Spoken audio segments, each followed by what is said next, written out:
ស្ដីអ្នកទាំងអស់គ្នានេះគឺជាភាគទី2សូមស្វាគមន៍មកកាន់វីដេអូចែករំលែកបទពិសោធន៍ពីការចុះផលិតវីដេអូរបស់ខ្ញុំនៅតាមបណ្ដាខេត្តនានានៅក្នុងភាគនេះខ្ញុំនឹងនាំអ្នកទាំងអស់គ្នាទៅលេងខេត្តមណ្ឌលគិរីកាលពីឆ្នាំ2021ខ្ញុំនិងក្រុមការងារ Focus បានធ្វើដំណើរពីទីក្រុងភ្នំពេញទៅផលិតកម្មវិធីមួយឈ្មោះថាអោជីរតំបន់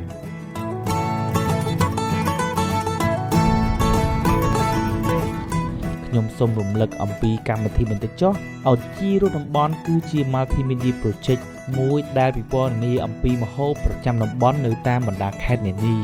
កម្មវិធីនេះផលិតដោយ Focus Ready for Tomorrow ដែលកាលនោះ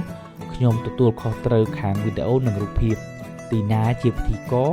វត្តេជាអ្នកគ្រប់គ្រងកម្មវិធីនិងក្រុមការងារផ្សេងទៀត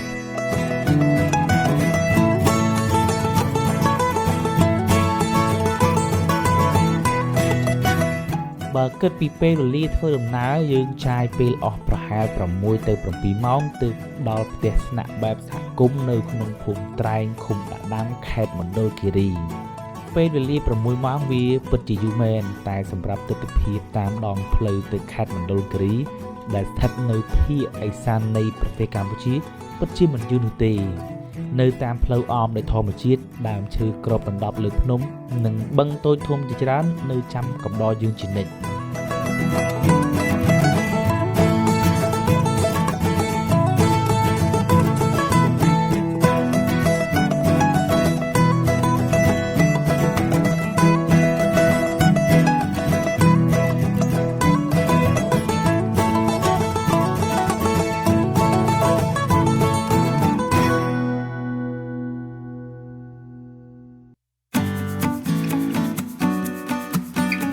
មុខម្ហូបក្នុងភាគដែលខ្ញុំនិងក្រុមការងារ Focus នឹងផលិតលើកនេះគឺសម្លប្រង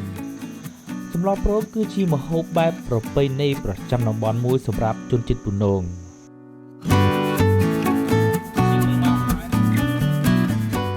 ឥឡូវនេះយើងបានមកដល់ភូមិត្រែងឃុំដាក់ដាំជាទីតាំងដែលខ្ញុំនិងក្រុមការងារត្រូវផលិតវីដេអូហើយ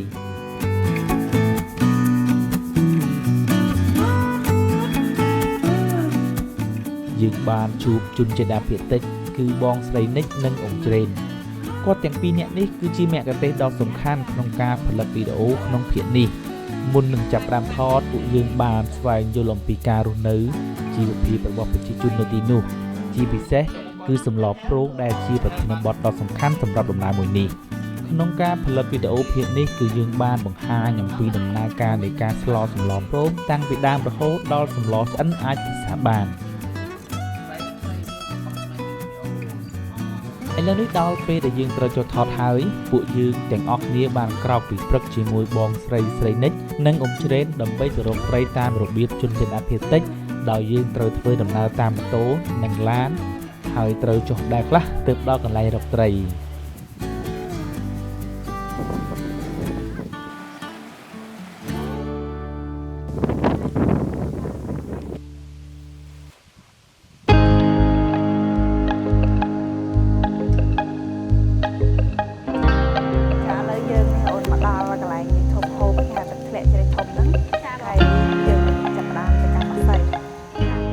បន្ទាប់ពីរកត្រីបានយើងត្រឡប់មកភូមិវិញរៀបចំគ្រឿងផ្សំផ្សេងរួចធ្វើដំណើរទៅទីតាំងទឹកជ្រោះដើម្បីស្លសម្លប្រងចា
ឡប្រងគឺជាម្ហូបបែបប្រពៃណីសំខាន់មួយរបស់ជនជាតិពីណងវាមានឈ្មោះយោងទៅតាមបំពង់ឫស្សីដែលត្រូវប្រើសម្រាប់ចម្អិនក្នុងសម្លនេះគេប្រើត្រីឬសាច់បន្លែក្របទីនេះខ្ញុំហៅតាមច្រេនដែលគាត់ជាជនជាតិដើមភាគតិចនៅទីនេះផ្ទាល់និងថែមម្ទេសខ្លះដើម្បីឲ្យមានជាតិហឹរតិចៗ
ក្នុងការផលិតវីដេអូមួយនេះខ្ញុំទទួលបានបទពិសោធន៍ច្រើនរាប់ចាប់តាំងពីការផលិតវីដេអូបើទោះបីជាខ្ញុំចុះទៅមើលទីតាំងមុនក៏ដោយ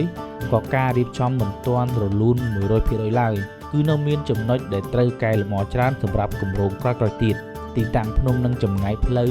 ធ្វើឲ្យយើងចំណាយពេលវេលាធ្វើដំណើរយូរ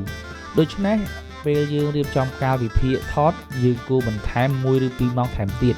ដោយសារយើងអាចថតខុសច្រើនព្រោះតួអង្គរបស់យើងគាត់មិនស៊ាំនឹងកាមេរ៉ាម្យ៉ាងយើងត្រូវការប្លង់ច្រើននិង angle ផ្សេងៗគ្នាជាច្រើនដើម្បីជួយឲ្យវីដេអូរបស់យើងមានភាពសម្បូរបែបនៅចុងក្រោយអាកាសធាតុនិងពន្លឺជាកត្តាសំខាន់ដែលត្រូវត្រៀមយកមុនជានិច្ចរឿងដែលសំខាន់មួយទៀតនោះគឺត្រូវស្វែងយល់ឲ្យបានច្បាស់អំពីទំនៀមទម្លាប់ការរស់នៅនិងវប្បធម៌របស់ប្រជាជននៅទីនោះ